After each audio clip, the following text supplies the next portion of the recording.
اعوذ باللہ من الشیطان الرجیم بسم اللہ الرحمن الرحیم اما بعد تمام حاضرین السلام علیکم ورحمۃ اللہ وبرکاتہ۔ ایک بار پھر آپ کے سامنے اس چینل کی جانب سے ایک نئے عنوان کے تحت مختصر سی ویڈیو کو بنایا گیا ہے کہ آج کا عنوان ہے روزہ، کہ روزے کے احکام کیا ہیں اور روزہ کئی چیزوں سے باطل ہو جائے گا۔ دیکھیے، سب سے پہلے روزہ کہتے کسے ہیں؟ روزہ اسے کہتے ہیں کہ پروردگار کے حکم سے انسان نماز فجر سے لے کے نماز مغرب تک کے کچھ کھائے یا نہ پیے، اسے روزہ کہا جاتا ہے۔ لیکن کچھ کھانا ہی پینا ہی کافی نہیں ہوتا ہے کہ انسان نے دن بھر کچھ نہیں کھایا اور کہے کہ میرا روزہ نہیں، بلکہ روزہ صرف کھانے پینے کے لیے ہی نہیں ہوتا ہے۔ روزہ آپ کے آنکھ کا بھی ہے، کان کا بھی ہے، منہ کا بھی ہے۔ کیونکہ دیکھیے، انسان روزے میں نہ کچھ کھا سکتا ہے نہ کچھ پی سکتا ہے، اور اس کے بعد انسان روزے میں آنکھ اور کان اور منہ کا اس لیے روزہ ہے کہ آپ کچھ برا سنیے مت، کچھ برا دیکھیے مت، کچھ کسی کی غیبت کریے مت۔ تو اس مارے اگر آپ یہ کریں گے تو اس سے روزہ آپ کا صحیح نہیں ہوگا۔ اور اس کے بعد روزے کی نیت جو ہوتی ہے کہ میں ماہ رجب کا روزہ رکھتا ہوں واجب قربتاً اللہ، اور اس کے بعد آپ اس کی مہینے بھر کی بھی ایک ساتھ نیت کر سکتے ہیں۔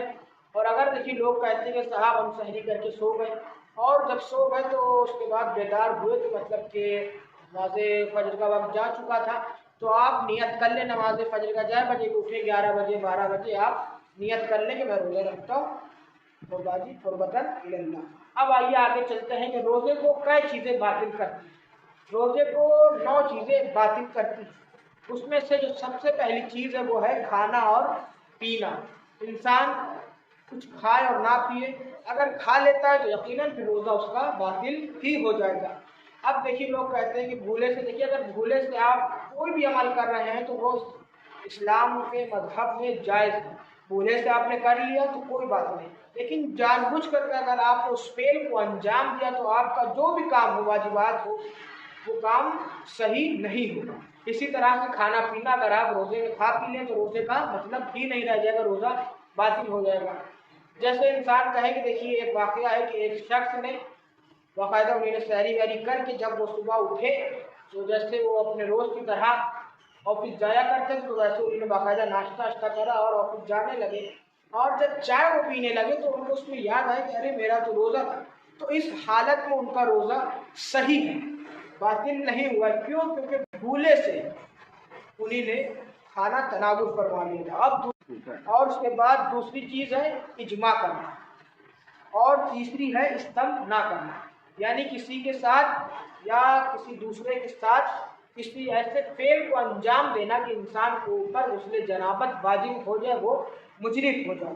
چوتھی چیز یہ ہے کہ خدا اور رسول کی طرف اور ائمہ معصومین کی طرف کوئی حدیث یا اقوال کو منسوب کرنا ہے، کہ جیسے امام نے یہ اقوال یہ حدیث نہیں فرمائی لیکن آپ کہہ رہے ہیں کہ امام نے فرمائی، یہ بھی چیز روزے کو باطل کر دیتی ہے۔ حالانکہ آپ دیکھیں کہ آج کل موبائل کا دور ہے کہ انسان نے دیکھا کہ کوئی میسیج آیا کہ یہ انسان نیکی کرے، فرمان امام علی کا ہے، جناب رسول خدا کا ہے، امام جعفر صادق کا ہے، امام محمد باقر کا ہے۔ یہ حالانکہ لوگ جلدی جلدی سے شیئر بھی کرتے ہیں لیکن یہ نہیں کرنا چاہیے۔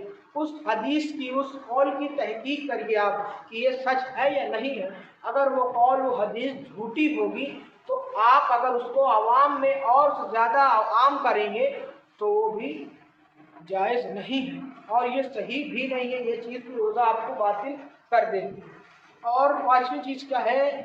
غبار کو حلق تک لے جانا، یعنی دھول مٹی گردہ وغیرہ جہاں پر آپ جا رہے ہیں اور جب اڑی تو آپ کے منہ میں آئی تو آپ فوراً اس کو تھوک دیں، نہ کہ حالانکہ آپ اس کو گلے تک لے آئیں، نہیں، اگر آپ اس کو گلے تک لے آئیں گے تو آپ کا روزہ باطل ہو جائے گا۔ 6ٹھی چیز ہے مشہور اقوال کے بنا پر کہ پانی میں سر کو ڈبونا۔ کسی کو باقاعدہ گرمی زیادہ لگی، اس نے پانی میں سر ڈبو لیا، نہیں، اس سے بھی روزہ باطل ہو جاتا ہے۔ اور 7ویں چیز جو ہے آپ کی اذان صبح تک، اذان صبح کی اذان تک مجنب یا نفاس یا حیض کی حالت میں رہنا اور غسل نہ کرنا، یہ چیز بھی آپ کو روزہ باطل کر دیتی ہے۔ 8ویں چیز یہ ہے کسی سیال چیز سے حکم نہ کرنا۔ 9ویں چیز کے ہے قے کرنا یعنی الٹی وغیرہ کرنا جان بوجھ کر کے، اس سے بھی روزہ باطل ہو جاتا ہے۔ حلق میں انگلی ڈال لی، اپائی آ جائے یا الٹی ہو جائے تو اس سے بھی روزہ باطل ہو جاتا ہے۔ یہ وہ 9 چیزیں ہیں جو جس سے انسان کا روزہ باطل ہو جاتا ہے۔ اور میں پھر ایک بار دہراتا چلوں کہ روزہ صرف کھانے پینے کا ہی نہیں ہوتا ہے، ہمارے ذہن کا بھی ہوتا ہے، اور ہماری فکر کا بھی ہوتا ہے، ہمارے آنکھ کا بھی ہوتا ہے، کان کا بھی ہوتا ہے، اور منہ کا بھی ہوتا ہے۔ اور حضرات، انہی گفتگو کے ذریعے میں پروردگار کی بارگاہ میں دعا گو ہے، پروردگار جو حضرات بھی بیمار ہو سب کو جلد سے جلد صحت عطا فرما، جو بے روزگار ہو سب کے کاروبار میں ترقی عطا فرما۔ پروردگار تجھے واسطہ ہماری صحت عطا فرما، جو بے روزگار ہو سب کے کاروبار میں ترقی عطا فرما۔ پروردگار تجھے واسطہ ہماری ایمان کی ظہور جلد سے جلد تحصیل فرما اور ان کے اوان انصار میں شمار فرما۔ وآخر دعوانا الحمدللہ رب العالمین۔